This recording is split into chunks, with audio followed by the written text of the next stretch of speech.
Le zoo de Chiang Mai, dans le nord de la Thaïlande, semble posé sur un jardin luxuriant. La jungle l'enserre comme un écrin.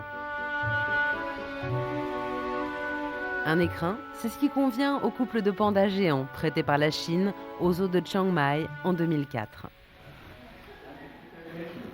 Les spermatozoïdes du mâle, Chuang Chuang, ont rendu fertile par insémination artificielle sa compagne Lin Hui, âgée de 8 ans. Ainsi est née Lin Ping, à la surprise du personnel, la mère n'ayant montré aucun signe de grossesse. Lin Hui se montra d'emblée prévenante et attentive envers son premier bébé. Celui-ci grandit et devint de plus en plus vigoureux.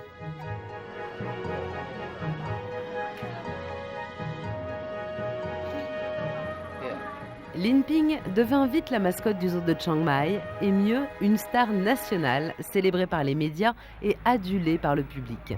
Peluche, porte-clés, statues, ici, tout est à son effigie. Comme tous les pandas du monde, ceux de Chiang Mai demeurent propriété de la Chine, où ils reviendront un jour, au désespoir de leurs admirateurs.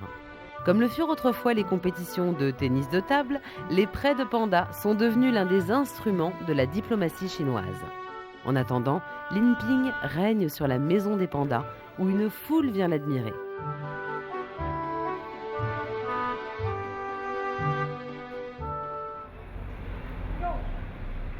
Le public thaï se passionne aussi pour les créatures les plus exotiques du zoo, au premier rang desquelles figurent les girafes. De leur langue noire démesurée de plus de 50 cm, les girafes saisissent délicatement la friandise offerte par les visiteurs. Un légume appelé Morning Glory, la gloire du matin. Il s'agit d'une plante de la même variété que le liseron. La plupart des zoos modernes interdisent aux visiteurs de nourrir les animaux dont le régime alimentaire est établi par des diététiciens. Au contraire, les dirigeants du zoo de Chiang Mai encouragent le contact entre humains et animaux à des fins éducatives.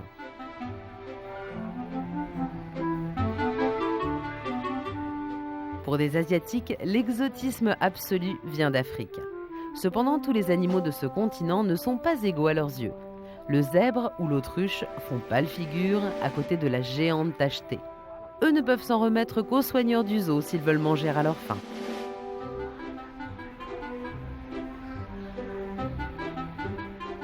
En réalité, si tout semble fait pour que les visiteurs déterminent eux-mêmes le menu des animaux, les vétérinaires et les soigneurs du zoo veillent. On ne fournit au public que les nourritures adaptées au régime des herbivores. Un contrôle est ainsi maintenu sur tout ce qu'ils ingurgitent, la diététique est respectée. Le zoo de Chiang Mai n'abrite que des mammifères de l'hémisphère nord. Parmi les espèces les plus répandues sur cette moitié du monde, les cervidés exhibent leur diversité. Un immense enclos héberge des cerfs aboyeurs, aussi appelés muntjac, communs dans toute l'Asie et plus particulièrement en Asie du Sud-Est. Des cerfs sambar, hôtes de l'Asie du Sud-Est, et des cerfs zika, reconnaissables à leur tache, en voie d'extinction partout dans le monde, à l'exception du Japon.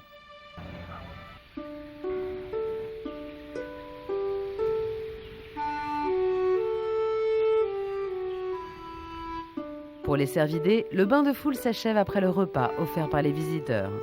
En Asie, ils étaient jadis nombreux dans les jungles où régnait le tigre. Celui-ci, au sommet de la chaîne alimentaire, dépendait de leur abondance. De nos jours, les équilibres se sont modifiés. Bien des cervidés pullulent, d'autres disparaissent.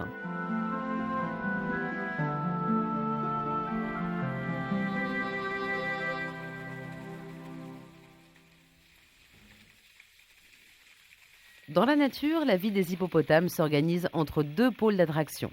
L'eau, où ils passent le plus clair de leur temps, et les prairies, où ils broutent de nuit quand le soleil n'est plus là pour leur cuire la peau. Au zoo, ils suivent le même rythme de vie. Le grand mâle se baigne, séparé du reste de sa famille en raison de sa violence et des risques qu'il fait courir à son propre fils. Quand la chaleur diminue, le reste de la famille prend son repas. Une gueule qui s'ouvre, profonde comme un gouffre, puis une autre, et encore une autre. C'est le signal du dessert. Les visiteurs arrivent enfin vers ces animaux amphibies qui les fascinent. Le festin commence.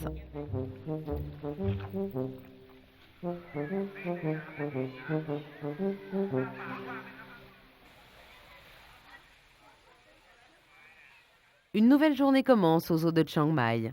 Une journée dont bien sûr Limping, le panda géant, sera le héros pour des millions de personnes à travers le pays. En effet, pour satisfaire les fans de Limping, des caméras vidéo ont été disposées dans son domaine. Un réseau de télévision par satellite peut ainsi retransmettre ses moindres gestes sur une chaîne qui lui est entièrement consacrée 24 heures sur 24, Limping Channel.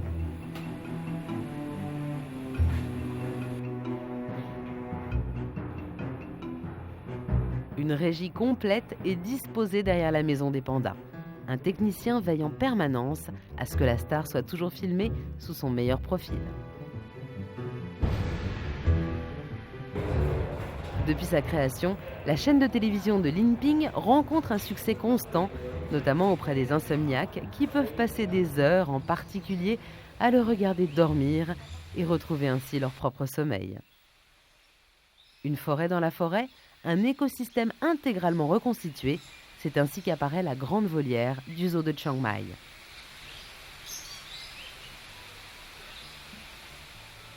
« 800 oiseaux de toutes origines se côtoient dans cette gigantesque volière, l'une des plus grandes du monde. Les cimes sont si hautes qu'aller déposer la nourriture nécessaire aux oiseaux au sommet des arbres devient un exercice des plus acrobatiques.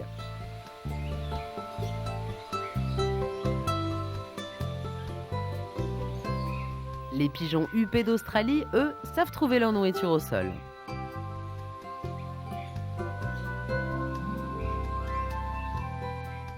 Le barbu géant, l'ibis rose ou l'ara macao, eux, se déploient sur tout l'espace qui leur est offert.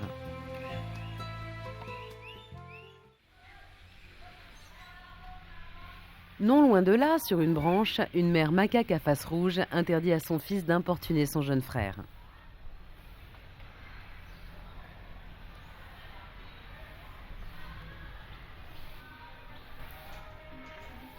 Le grand frère, qui s'ennuie, ne cesse de revenir vers le cadet, réfugié sur une autre branche. Cette fois, c'est son père qui le neutralise. Les macaques à face rouge aiment les forêts denses. Les querelles de famille y passent inaperçues dans l'enchevêtrement des branches. Le garnement revient à la charge. En tirant son petit frère par le pied, il l'entraîne vers le sol où il pourra, loin du contrôle parental, jouer avec lui autant qu'il le voudra.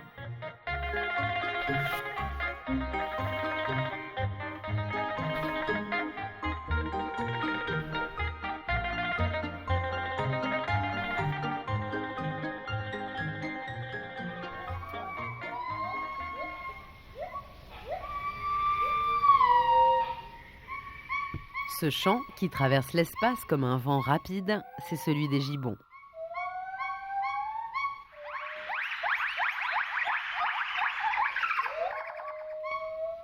Le mot gibbon désigne plusieurs espèces de singes asiatiques qui ont en commun de souder la solidarité du groupe par des concerts de cris qui portent aussi loin que s'étend leur territoire.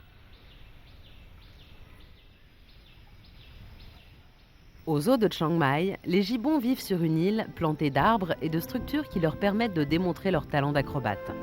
Dotés de bras plus longs que leurs jambes, capables d'une agilité stupéfiante, équipés d'une épaule qui se déboîte pour permettre un mouvement particulier appelé la brachiation, les gibbons sont les meilleurs trapézistes de la forêt vierge.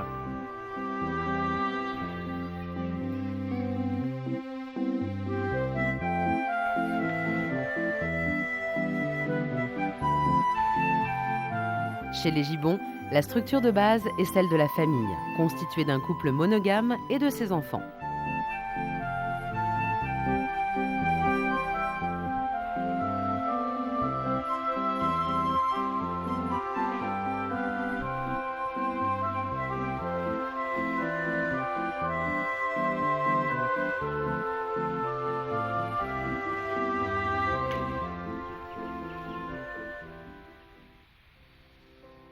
À travers des feuillages, des bantangs apparaissent, tels des fantômes. Les bantangs font partie des bovidés les plus menacés du monde. Leur prédilection pour les environnements ouverts en a fait des cibles idéales pour les braconniers. En réaction, leurs mœurs sont devenues nocturnes. Un autre danger menace les bantangs, l'hybridation avec des bœufs domestiques. En Thaïlande, leur population a baissé de 85% en 30 ans. Ceux de Chiang Mai sont des survivants.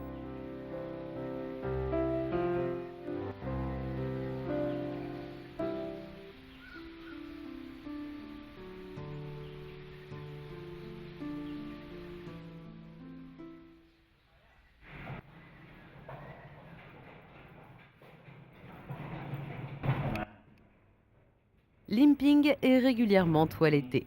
Pour le zoo, il représente un enjeu essentiel. Il importe que le public qui l'admire, notamment à la télévision, ne soit jamais déçu. Le panda se prête de bonne grâce aux soins qui lui sont prodigués.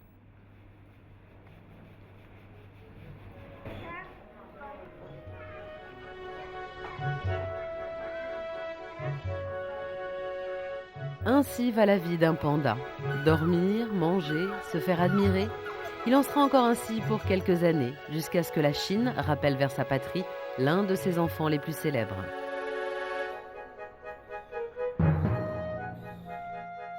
Le devoir de Limping sera alors de se reproduire et faire survivre son espèce.